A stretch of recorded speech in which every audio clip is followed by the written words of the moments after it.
Yeah, caption.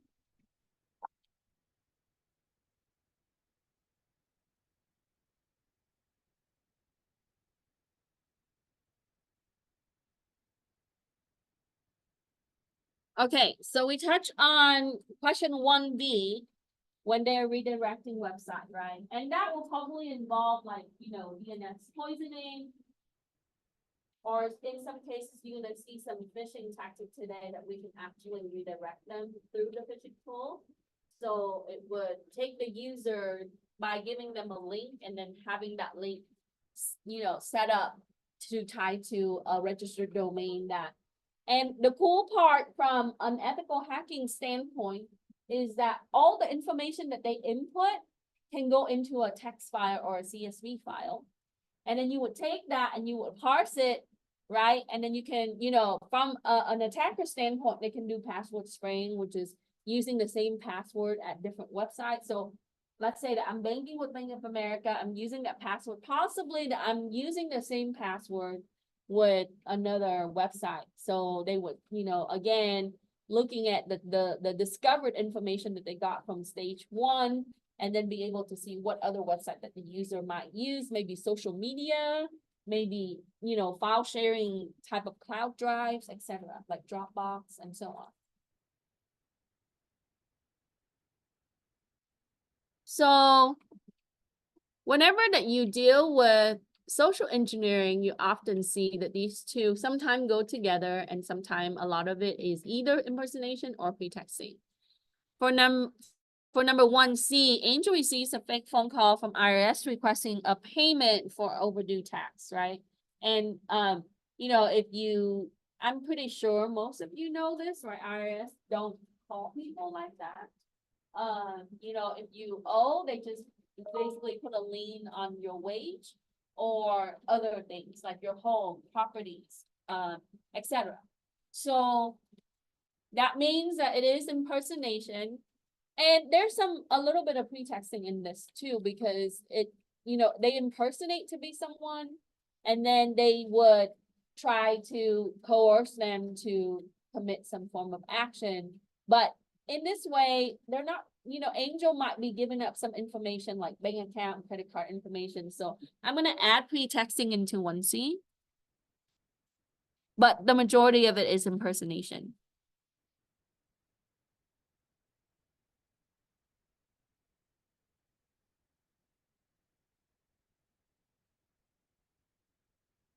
And another tactic that you see is that sometimes the user is tricked into downloading things, and this is when ransomware gets into the network, right?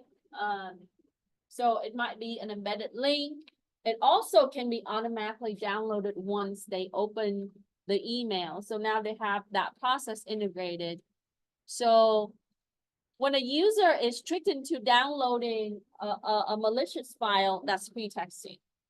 But it is a keylogger. So keylogger is going to allow the attacker to obtain credential information, anything that they type, any streaming text from the keyboard, right? This is kind of intense for California. It's not that bad, is it? Yeah.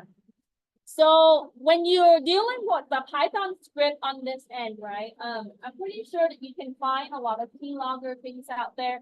But a lot of times we just use IO library in Python, let it listen to the signal from the keyboard, because when you're pressing a certain key, so how can the keyboard how can it tell whether you're pressing an I compared to an A, right? The signal from each key is generated differently.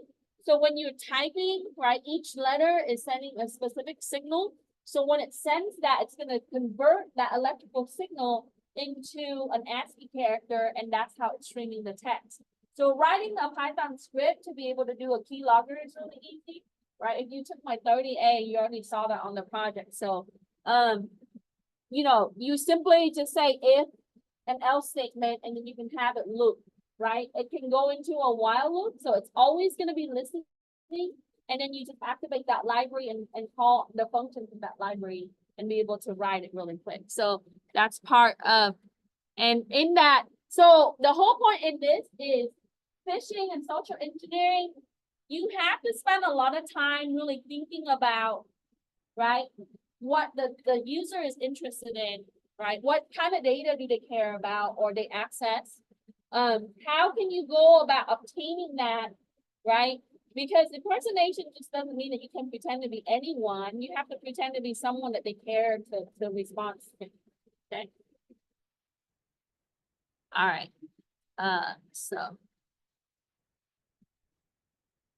So here I give you some information about, you know, impersonation, usually mimicking behavior,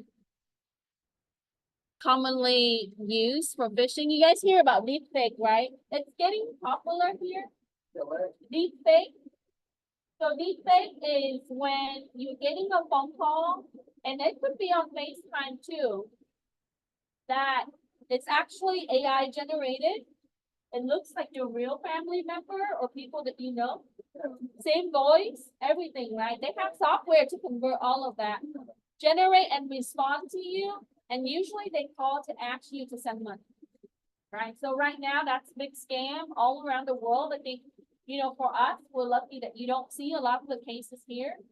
So they will call and they will say, my car broke down and I need to pay the tow driver. Can you Zelle me $200, right? And then what happens is they say, by the way, I changed my account. This is my new phone number now, right? Because when you Zelle to a number, just add that mobile number. Or email me the information or use PayPal to pay me. And that's what happened. And I saw some of the packages for deepfake. They convert the voice and you can modify the tonal. And I'm pretty sure that if you go to LinkedIn and some of the sources, some of these professionals, they make really good tutorial videos on how that's done. It's impressive, right? So that's what's coming at us now for impersonation. So by the time that you hit the ground running, you're going to see a lot of AI generated things. So be prepared, right? We're going to make sure that we understand.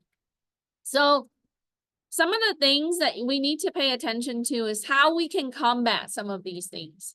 Pretexting, a lot of it is knowledge is power, okay? People need to understand what's real and what's not real. A lot of people in technical area, even the IT people, sometimes they fall for it because if it's good, right, they tend to fall for it. And a lot of these things are thoroughly thought of, right? They really design it well so that way the psychology part of it is really important too. So everyone needs to understand the techniques, because I really think ethical hacking class is useful for everyone, not just cybersecurity students and professional, right? I really feel like, if we were to give out some more training and awareness, I think people would would less likely be falling for these things. So impersonation, always verify, okay? There should be a set of rules or procedures that you would use to verify. You need to make sure that things matches, okay? And then for us, the way that we can verify outside of multi-factor authentication is to make sure that we really identify the individual integrity or that object integrity. Have you heard that code, Pegasus? Yes. Pegasus has been around for a long time. Yeah. Okay. So this is why, a lot of the times now you have multi-factor where they validate everything like date of birth, unique code, social security number, account number, photos, and so on. And even on a phone call, you need to do that. So here are some of the tools that the industry, if you go look at the top 10, all of these, if you look, they're email security tools. Because the major leak or the major impact for phishing, the system that's mostly impacted is email, right? A lot of the phishing is coming through text messaging and multimedia messages now, but for companies, email security is essential, okay? So you would see all kinds of different vendor. So implementing email security and setting rules for email is important. Okay. So for the second question, actually, what techniques are used in pretexting attacks? So a lot of times you would begin with a convincing story, right? I'm at the hospital and I need some help financially. There has to be some sense of urgency because and security is about time, right? Timing is so important, right? Tax season comes up, you're gonna see a lot of IRS call, right? Holiday season come up, you're gonna see a lot of fake email that will be sent out to reset password to financial company, shopping website, e-commerce, and so on. So there gotta be a sense of urgency. Act immediately, right? And all of this is really to manipulate victims' emotion and making sure that sometimes you also need to gain that trust, right? A figure of authority or someone they know or something that they're familiar with. And so that way they would be able to share personal information.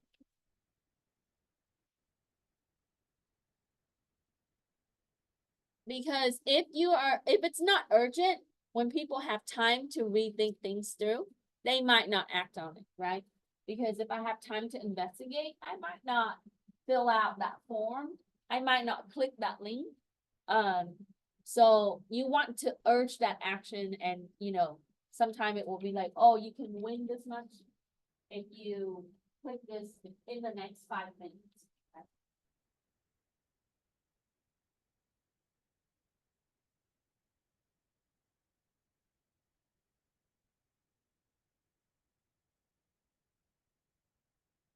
So how can we really reduce the risk of exposing sensitive data, right? This is always a challenge for most organizations because this area involves human and human can create the higher risk than the system, right?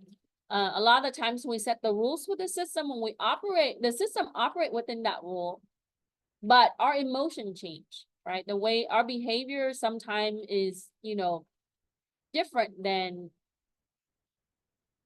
other times because we have other factors that are impacting. So psychologically, we see that a lot of the behavior can change over time. It's a lot harder to control the human factor compared to the system factor. So that means that regular security training, so you have to simulate this. So as an ethical hacker or pen tester, your job will be simulating phishing attacks, right? I have a student that's doing that right now for a school district. She has to set up phishing messages. And then whenever they click that link, it comes back to her system. And so she has to know who's clicking that link, right? I told her that there are other ways, but the tools that she's using is that. So more regular training and awareness program. We also need to integrate the understanding of pretexting into how we're teaching our people, right? A lot of the security training, I've attended many security training. A lot of the times you just read the PowerPoint, answer the questions, take a quiz, watch a video, right? I think if you simulate a realistic phishing attack or when you're teaching people and you let them see the consequences that would impact them personally, it hits home a little bit more, okay? My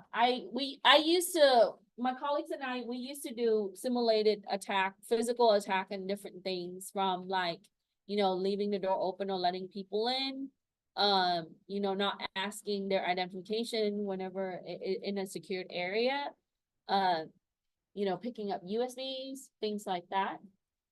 So sometimes it could be simple things like plugging in the USB that can create problem, right? So many companies, they still do USB drops, but in a simulated phishing attack, they simply just send out fake email and then you can see who actually entered all of that information.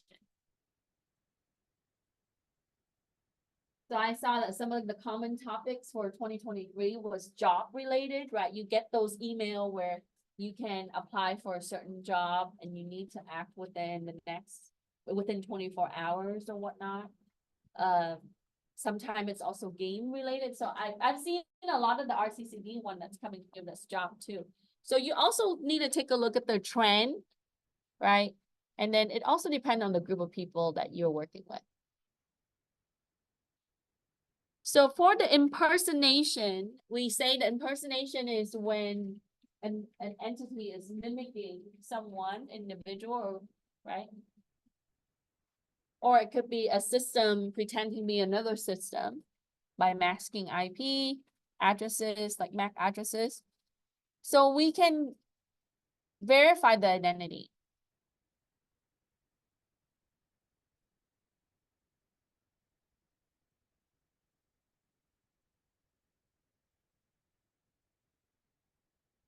And then you always should be skeptical about what's being requested. Coming from the technical background, right? You always question.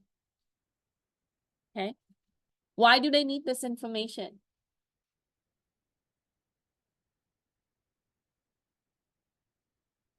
So something like, let's say that you have student loan and you receive an email from a company saying that your student loan has been transferred to them. And you have to refill out the information. So my question would be, why am I refilling out the information if my information has been transferred? Right? Can you please verify that you have the account? Simply pick up the phone call, have a phone call with them and then ask about the information. Because if system to system transfer, all of that data would be there. Why would you need to fill out your social security number and all of that again? So that could be a phishing email, right?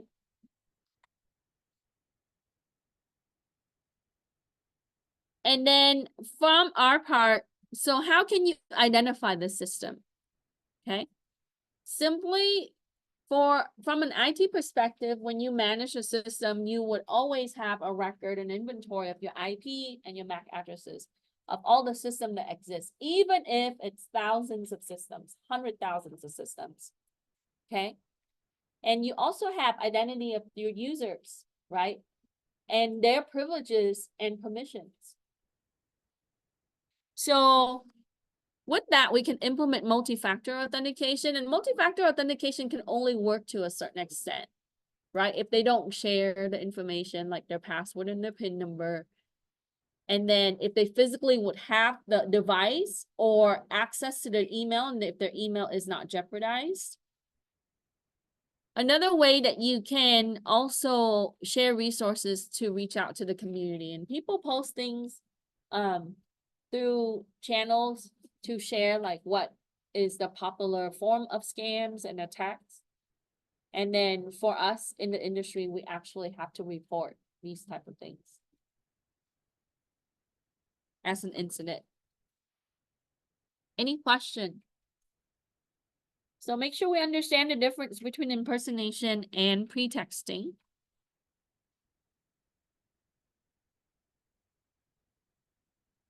So let's talk a little bit more about phishing types. Okay, phishing is a way to deceive someone to get their sensitive data. And the common form of phishing is through email and text messages.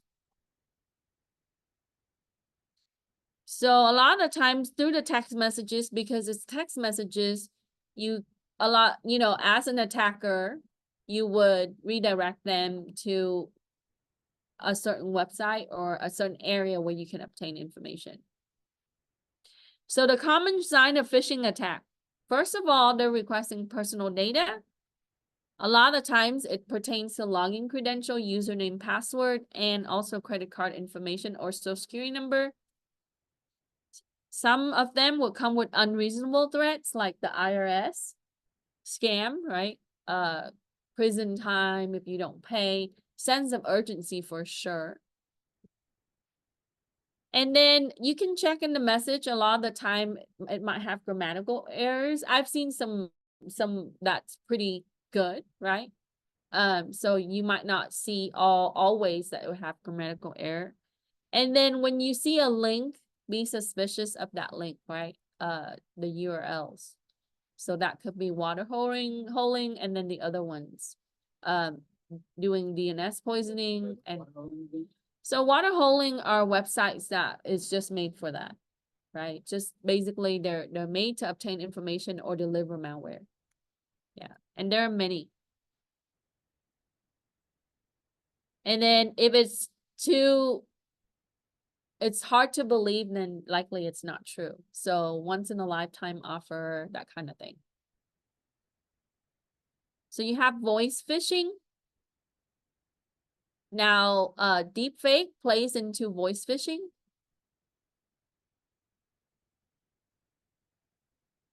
Like a warrant have been issued for your arrest, vehicle qualifies for extended warranty, a bank account has been flagged. Even shipping information in Amazon, right? If you're an Amazon customer and they know that, right? Large sum of debt that needs to be paid. So sometimes when you would see email attack with HTTPS phishing. So URL that's sent to you. And now, I don't see a lot of HTTP anymore. I know that some of the phishing tool can only support HTTP, but now they integrate HTTPS now. So it looks pretty real. And with HTTPS, it requires a certificate for the session. So when you look at the URL, look at the URL carefully. So you have to examine that. So from a pen tester standpoint, you need to design it like the way the attacker would, right? And then if you're using safe browsing, I know that Chrome, Firefox, DuckDuckGo, a lot of these browsers already integrate safe browsing features, so you can enable that. And then making sure that it is available for your user and showing them how to be able to access it. Okay. So we already talked about number 4. For number 5, it says, what type of technical solutions can be implemented to detect impersonation? We can use advanced fraud and verification system. Those are the email security system mostly. And then also on fraud system can also be linked to database, especially for financial company. One of my longtime friends, formerly colleagues, right? He was on the project for Citizen bank anti-fraud system, where they would look at different transactions. So it would examine transaction entries and then also batch, because you ever notice when you withdraw money, it says pending, right? And then the next day is when, so at the end of the day or sometime at night, they would do a batch process where they would group all of those transactions and they would submit it. So that way it would update the account. It doesn't always update it right away, right? In case you also have an appeal and so on. So a lot of the financial anti-fraud system would examine those things because, it could be that the people who set up the transactional batch job or process these things could be fraud related. And I think they're doing a better job, right? Whenever that you see, you can set up your limit with your credit card or your bank account spending, and then it would track that. So it would notify you. Or in the case that it will block it. So in case that it's more than a certain amount of money, it won't process that charge, right? So there are different mechanisms that we can integrate to make sure that we verify that, when you set up a spending limit on your account, that's a form of verification because it sends you a text saying that, hey, did you process this transaction that's more than, for example, $500? If so, press yes or no. And then if you press no, it automatically flag it for fraud, right? Appeal, and then it would send it to the proper entity system that would examine that, right? So it's a way that we can detect behavior and fraudulent activities. From our side of the house, we would see that we would implement firewall, and there are different types of firewall we can integrate. Intrusion detection system and prevention system. Sometimes this is an all-in-one device. Encryption is very important. So because a lot of the things are web-based and also our data, even when it's stored, right, when it's at rest, most of our data needs to be encrypted. And then implement authentication system that require multi-factor, 2 or more, right? I think now most companies are using 3+. Now, also from our side of the operation, we are going to analyze traffic patterns. This is so important. Okay. Because if you're getting requests and then you're getting requests from a certain system that's not supposed to be requesting, but they're using the IP address, you can see that it's impersonation, right, of that system. They're masking. And then fail logged in attempts and then transaction activities.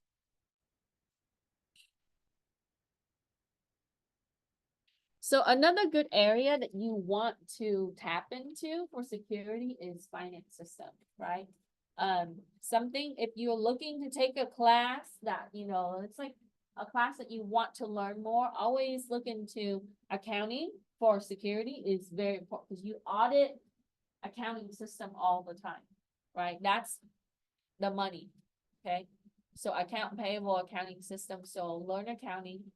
I had to take many accounting classes in my master's and doctorate program because I didn't do that in my bachelor programs. So I ended up taking managerial accounting in my master's degree. But yeah, definitely give me a different perspective on these transactions and how, you know, things are inputted in the system and how the money is sent out. Okay, finance system is always good to learn. Any question?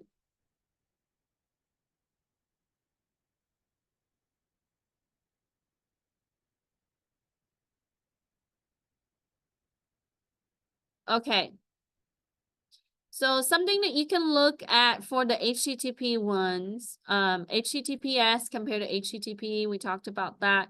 Look at the URL on how the URL is spelled out. A lot of the times they try to shorten the URL, so always question the shortened URL, even though it's easy to remember. Hyperlink text, and then misspelling.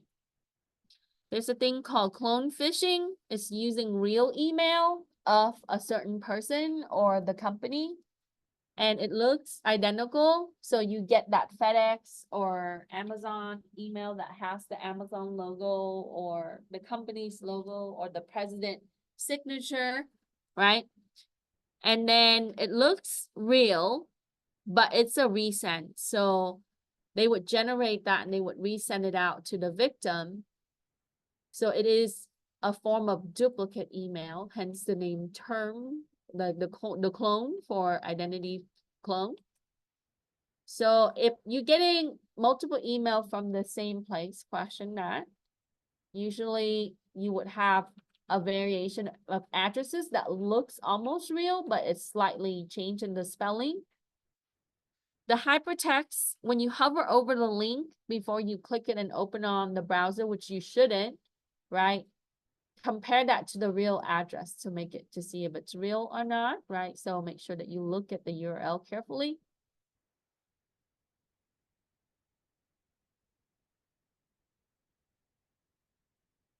Let me move this down in case you were not done with 5.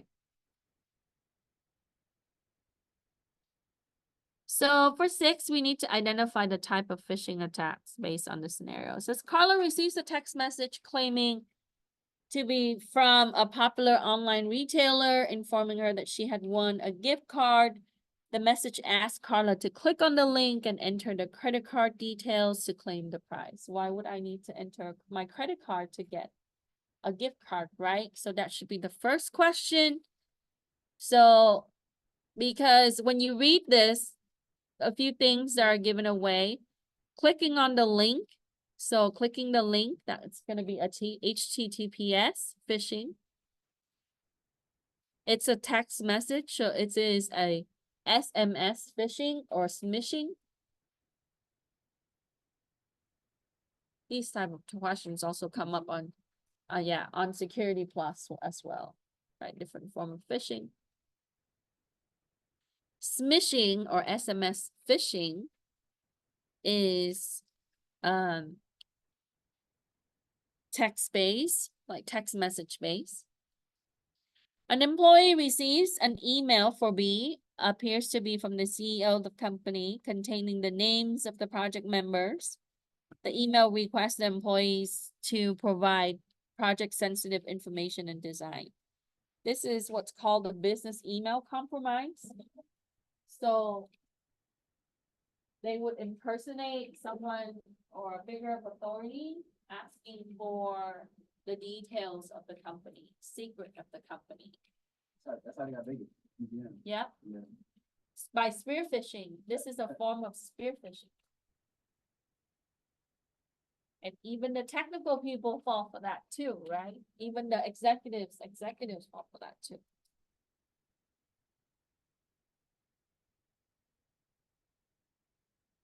So business email compromise is a form of spear phishing. Now, if they're only targeting executives, we know that that's whaling, right? So sometime it will be a group of executives because they have privilege to access sensitive data and reports.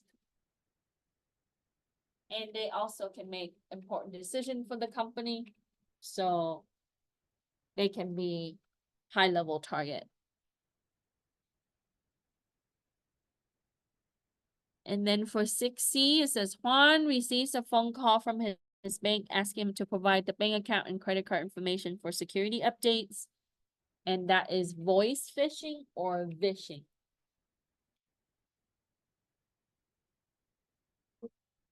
Voice phishing or vishing.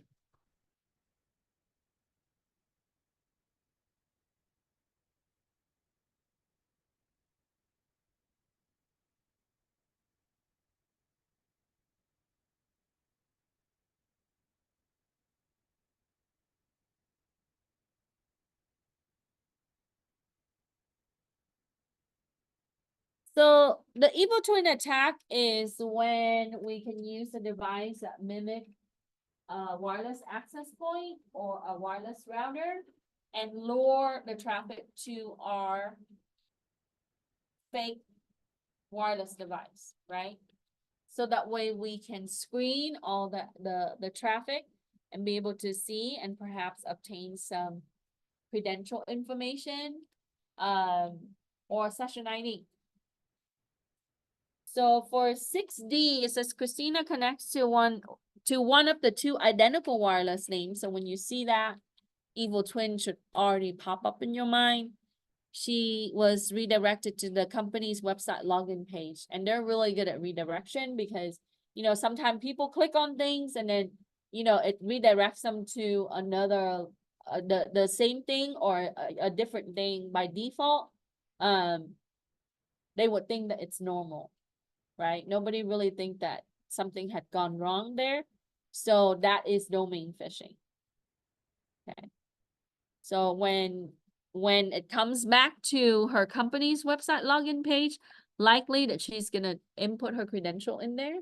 And so that way they would use the domain to obtain her information.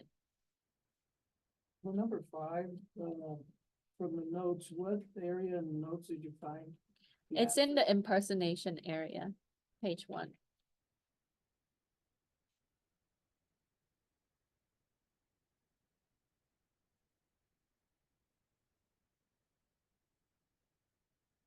Okay. Any questions? We only have like 15 today, not 20, so not too bad. Halfway there almost.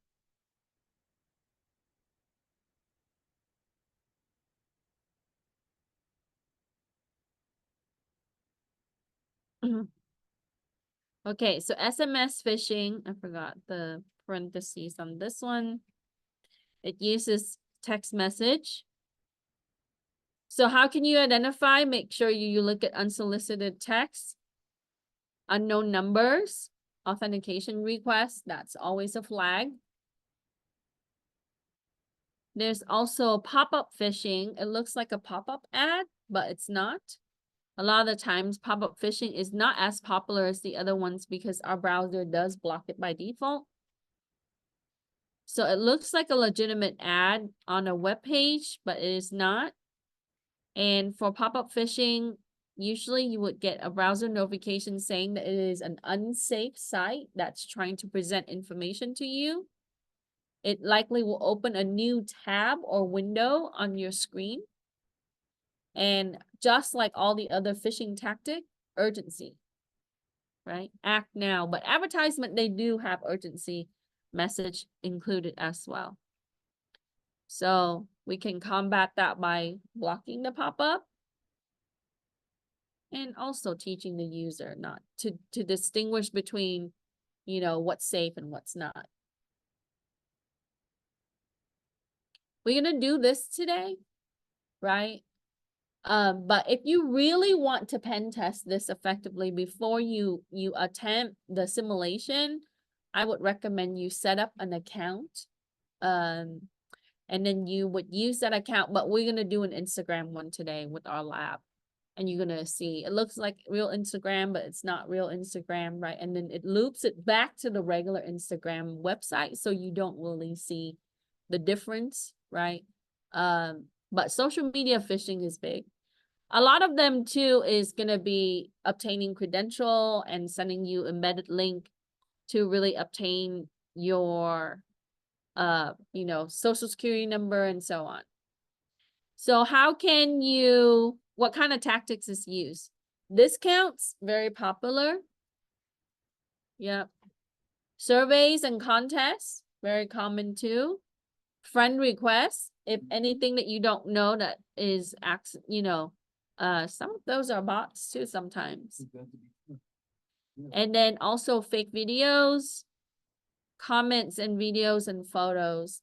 So you can look at like how things are commented and the videos are posted and the photos are posted. So the behavior is a little bit different. It is a lot. It's a little harder, I guess, to really detect if they mimic it to something very real, right? And then anytime that you have a suspicious link, don't click it. And suspicious account. People who text me, you know, only like sometime if my phone is in my hand, I would respond right away. I'm not a good texter. So sometime hours later, I would respond. So yeah, if I don't know the person, I just delete the message. So, all right. And then another thing that you also learn is Angler. This is used with social media account, but in a different level.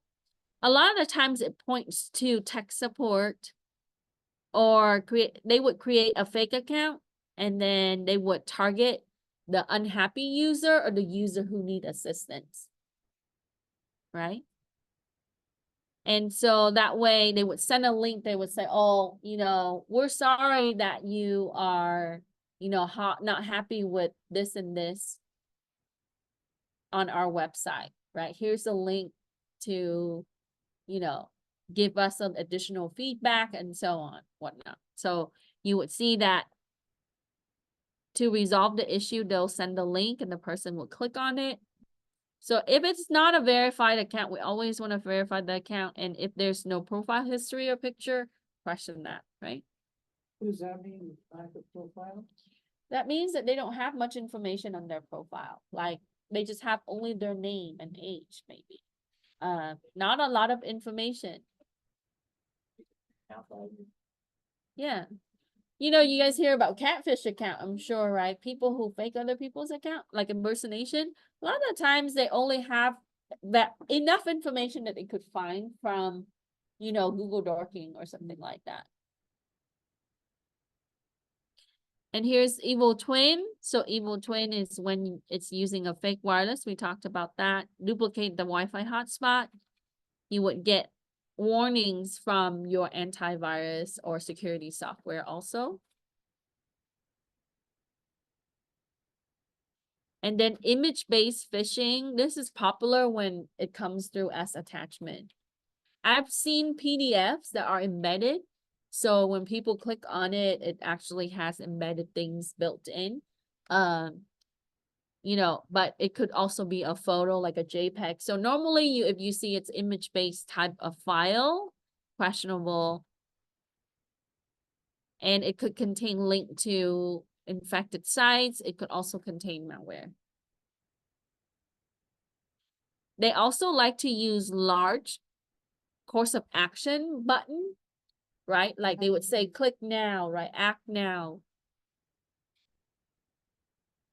Then you have search engine phishing.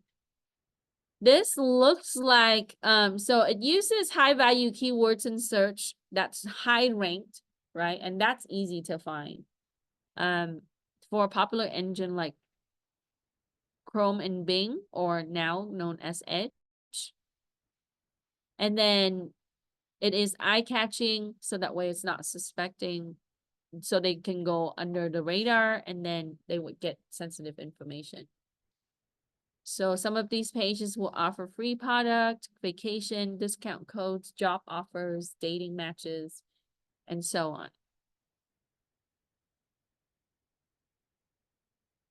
And then here I have some waterhole phishing information. So let's go through the rest. For number 7, how can social media phishing be detected? You can look at browser notification of unsafe site content. That's if you configure your browser for safe browsing. Almost all browsers have that feature now. If there's a new tab that's open on the window or a new window, right? A new tab that's open on the browser or a new window. And urgency in the message. Urgency with the request. Hello.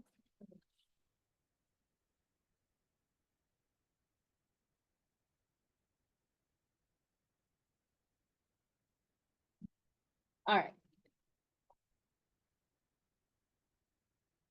Any question?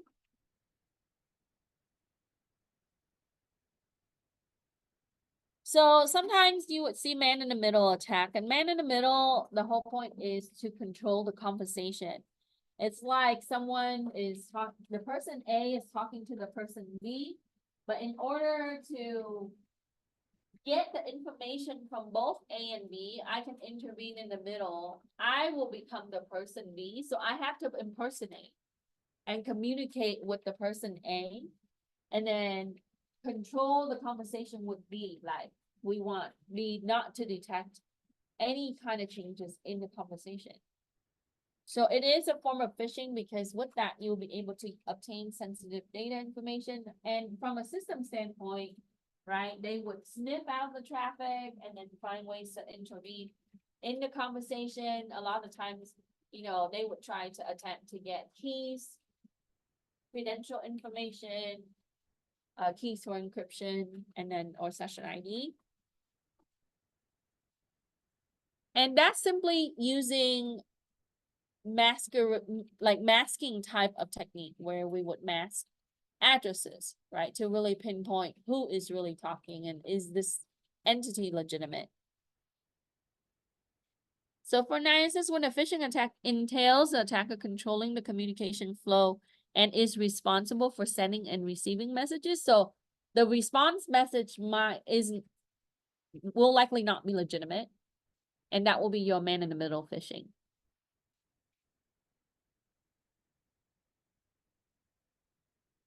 And for 10, what type of phishing tactics target a group of high executives to disclose companies' information and sensitive information? That would be spear phishing, and under that will be whaling.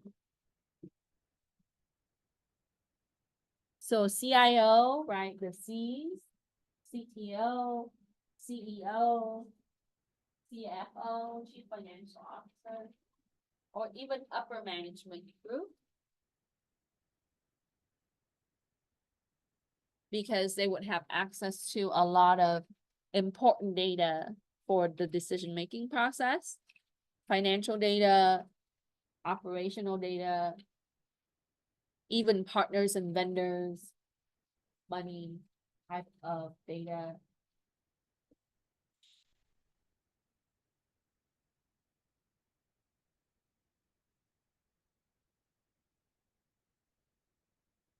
Any question?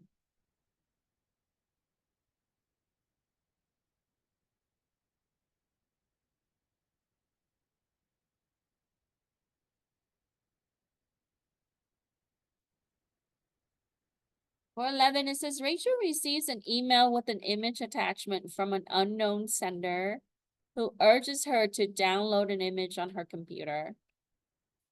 So that's 2 flags already, right? Unknown email, sender, and urgency. What type of phishing attack is used to target Rachel? What could be the consequences if Rachel downloads the image? So we know that it is image-based and it's coming from the email, so email phishing. Potentially, it would be malware can be downloaded. And malware can be in the form of Trojan, right? You know that keyloggers are Trojan because it is masking under a normal application, bless you. So it's listening on all the signal of your keys, but normally you would see it might be like in a form of a document, a PDF, whatnot, right? And keyloggers is very small. It is compact enough where it can be transmitted fast and downloaded quick and goes under the radar. So that's often used. And Trojan is just a malware that would, it masquerades under something else. Now, it could be a worm where she doesn't even need to download, right? It gets to her system quickly.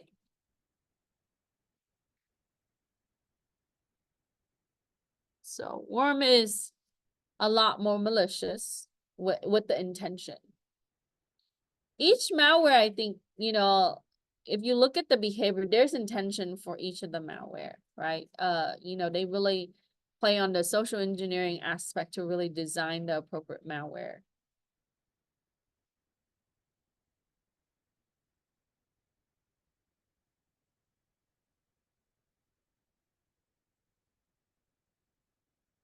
Any question with 10 or 11?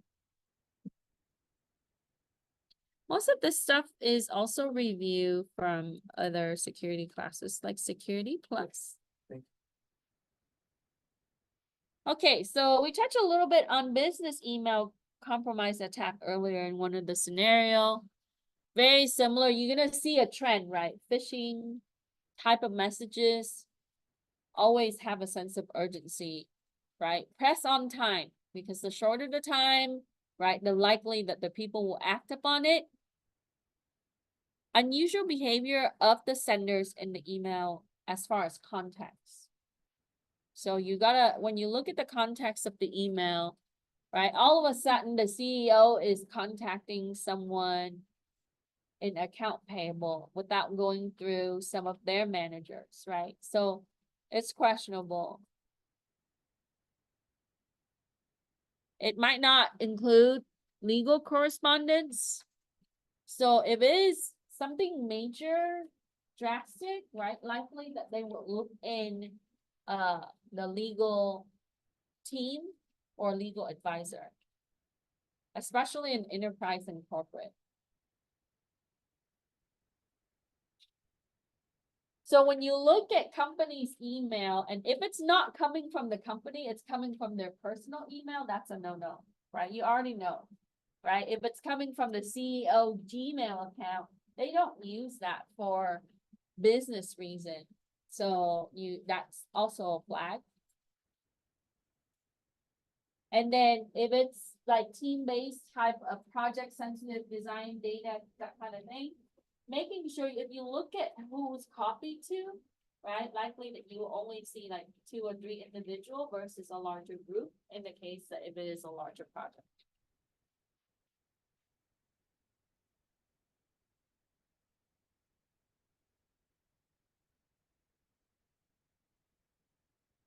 So a lot of these things would also relate to spoofing. So that's why I tie a little bit of it in, right? So for 13, it asks you, what is the difference between website spoofing and domain spoofing?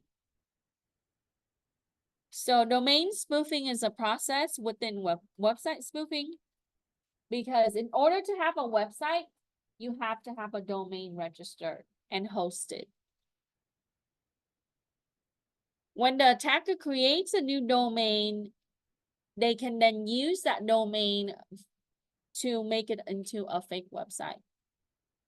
Now, website spoofing doesn't necessarily mean that it's domain spoofing, because domain, it's actually tied to the URL on how it's registered. So for example, if I want to do Bank of America, I can do BFA, right? But BFA is already used by Bank of America. I can do something similar to that, BFAA, right? BBFA. So I would find the available domain to be able to register that. And then for the website, I would overlay it with images and logo and things like that, that looks like the real thing. And when you see the Instagram today, right, if we do all the stuff appropriately, we would have an overlay of the page of Instagram login. But when the user click submit, right, the username and password, or they press enter, all of that didn't go to Instagram. As soon as they do that, the program, it's gonna load the real Instagram page, so that way the user doesn't detect that, oh yeah, they just been phished. Second, it's gonna take that data that was just inputted, right? Because we just keylog them and put it into a text file. And then, you know, so sometimes that's a link and you just submit text to a server. Or it could just be a file that they have stored on another location, and then they'll be able to pull it and see what you typed in for username and password.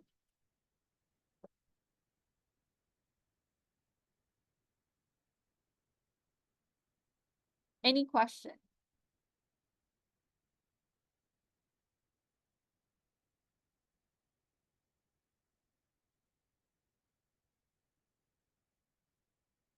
So to fool the user, we have to really make them believe that the email came from a trusted source, right?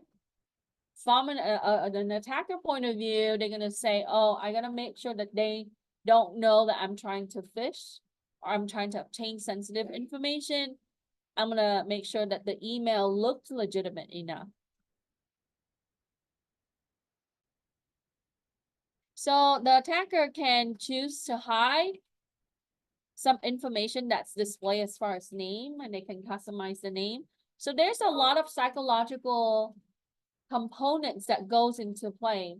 So when you do pen testing in this area, if you're simulating a form of email phishing attack, you really have to think about, you know, how you're gonna spoof the email, what kind of, you know, email account that you're gonna use to make the user believe that it is legitimate, and they would click reply, or they would click the link, or they would supply the information that you need.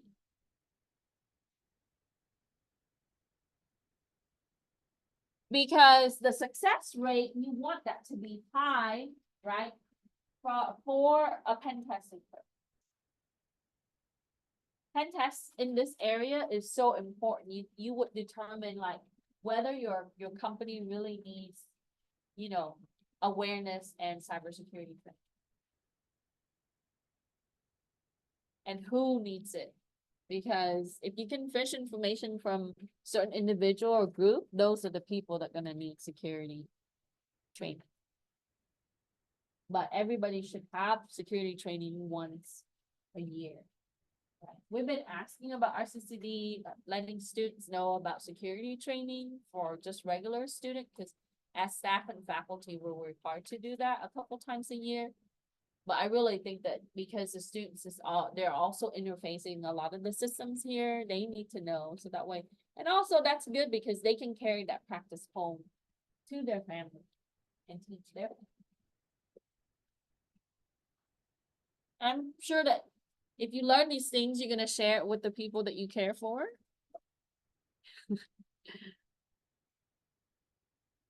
Okay.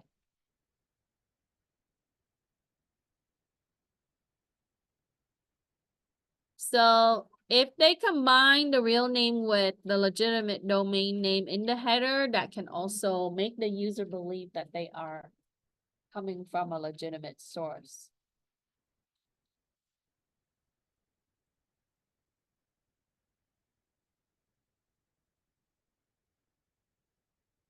So when you have people that you know, or when you're working with this, you look at the email header. The email header will tell you everything that you need about that email, right? Like we talked about that before. They said it was supposed to stop yesterday, but it's coming down a lot today. Like your life depends on this. You know what I mean? You can't trust it. Outdoor constructions, gardening, that kind of work too, right? Okay, any questions?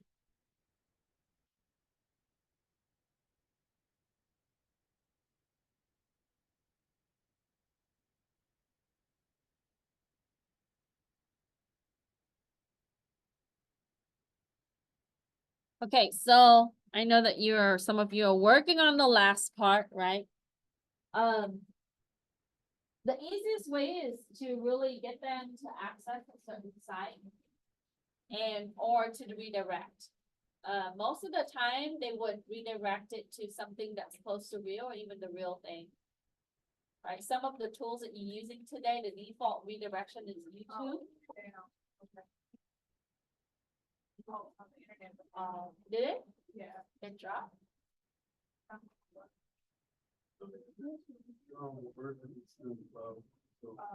Whatever, So you can connect, So are you on Wi-Fi on this? Or are you on the LAN, the Ethernet LAN? Yeah. So just, maybe quick Wi-Fi. Their Wi-Fi might be on. I don't think, or it could be cable issues because drastic weather.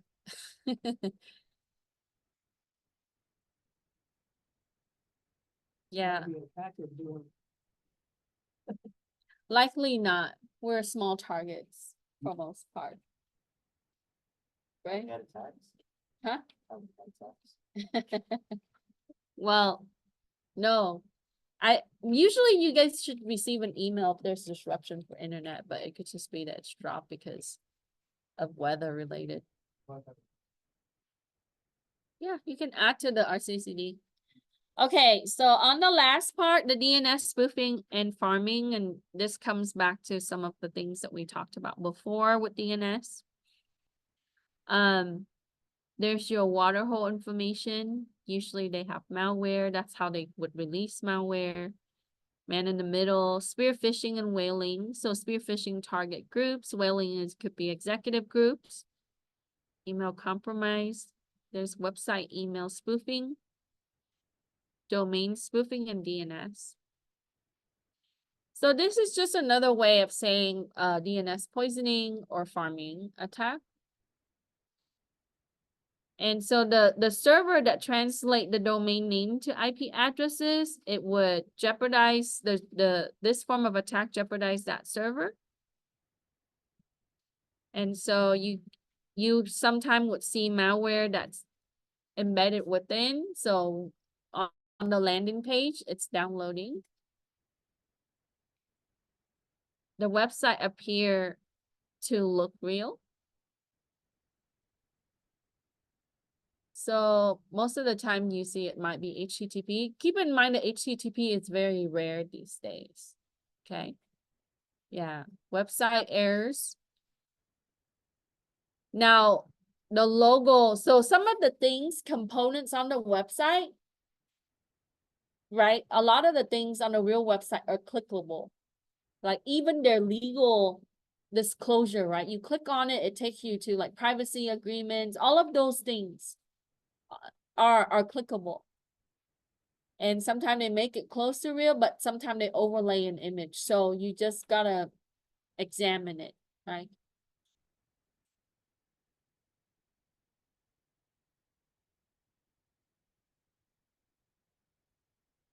So on the security side of the house, you also have to look at like how the websites are built. Whenever you do web development assessment, you also look at the vulnerability of the website. So sometimes the control of the web is a lot harder than what you normally suspect, right? Things have to be working, form has to be integrated, website gotta work, domain has to be, you know, easy and also maintained. Okay, so for the last question, common ways to detect DNS spoofing, redirection of DNS, redirection of the domain, looking at the URL closely, and you can always do the who is registered to that domain, right? Not secure website and errors on the website. Unlike the other ones, I didn't list some of the phishing tools because as I was testing like 10 of them to put together your lab, 5 of them stopped working. Story of my life. Yeah, I mean, it works, but then you have to troubleshoot half of it. So I'm gonna talk a little bit about some of the commons one that you can still use some component of it. But yeah. Any question?